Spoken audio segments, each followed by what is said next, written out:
Hello दोस्तों, मैं हूं दिनेश के वोरा। न्यूज़ टाइम में आपका स्वागत है। इंडिया के संदर्भ में स्टेट बैंक ऑफ इंडिया ने एक लॉसेस की एक लिस्ट जारी की है कि कौन कौन सी स्टेट्स को इंडिया में जीडीपी के अंदर कितना नुकसान हुआ है। सबसे ज़्यादा नुकसान दिखाया गया महाराष्ट्र का। महाराष्ट्र जीडीपी का 15.6% कॉन्ट्रीब्यूट करता है इंडिया में। आप ये समझ लीजिए कि अप्रॉक्सीमेटली 1/6, 1/6 हिस्सा पूरे इंडिया का सिर्फ महाराष्ट्र से आता है। और उस 15.6 में समझिए 10% तो सिर्फ मुंबई से आता है। तो हिंदुस्तान का 10वां हिस्सा तो सिर्फ मुंबई है जहाँ मैं हूँ। यहाँ पे नुकसान करीब 4.5 लाख करोड़ का है।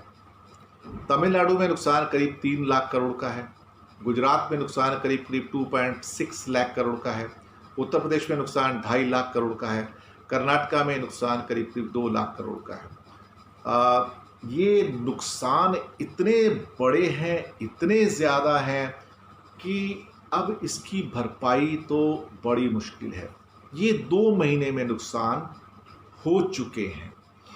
अब ये नुकसान का मतलब है कि जीडीपी के बेस पे सिर्फ महाराष्ट्र को जो घाटा होगा सबसे ज़्यादा होगा। तमिलनाडु, गुजरात का भी घाटा है और इसके अलावा कर्नाटका का और बाकी स्टेट्स का भी घाटा है। पश्चिमी बंगाल का भी 2 लाख करोड़ का नुकसान है। दिल्ली का 1.7 लाख करोड़ का नुकसान है। ये भी आगे हैं। एक खास इसमें एक और इशू, एक डेटा दिया है कि टॉप 10 शहरों के पास कुल जीडीपी का 75% है। यानी कि इंडिया का 75% ऑफ जीडीपी इंडिया के 10 शहरों से आता है।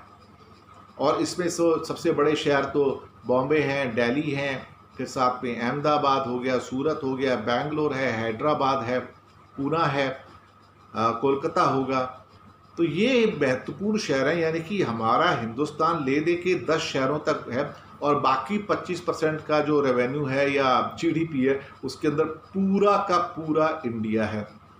और ये ऑलमोस्ट 10 के 10 शहर जो हैं, थोड़ा बहुत छोड़ दो तो सारे के सारे रेड जोन में हैं इस टाइम, जिनके अभी खुलने के चांस तो बिल्कुल ही नहीं है।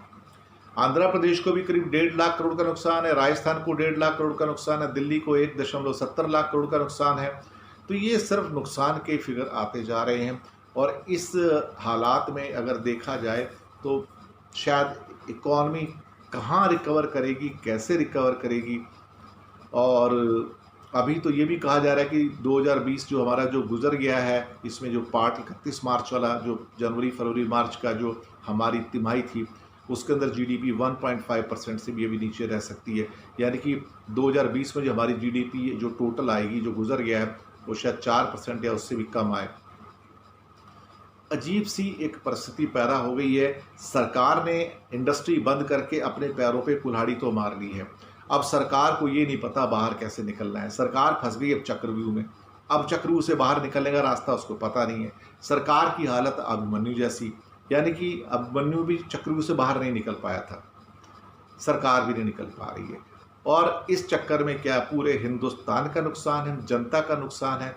एक तरह से देखा जाए तो शायद ये पेंडेमिक ने या सरकार के जो मसले हैं या उनके डिसीजंस हैं, भारत की अर्थव्यवस्था को ध्वस्त कर दिया। शुक्रिया आपका।